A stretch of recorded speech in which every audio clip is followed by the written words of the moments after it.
Today is the feast of the Transfiguration of Jesus.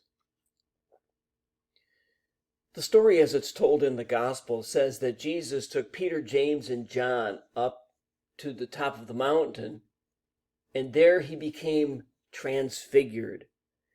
And there was a glow, an aura around him, and he appeared with Moses and Elijah.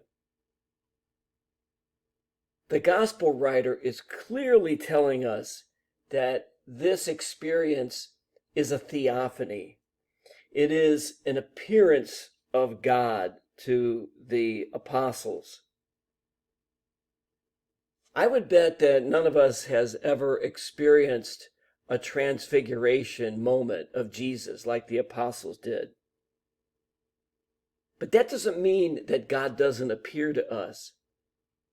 There are theophanies that occur in our own lives, and they may not be as dramatic as the Transfiguration, but they're just as real.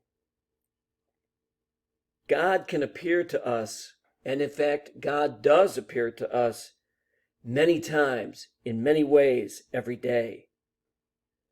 When we experience the love of a family member, or a neighbor, or a friend, when we see the smile of a child, when we experience the joy of being with someone we love, when we look at the beauty of God's creation, when we share a meal, the blessing of food.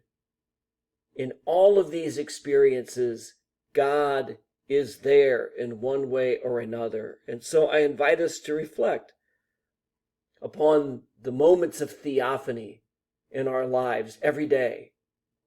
The moment or moments when God appears to us.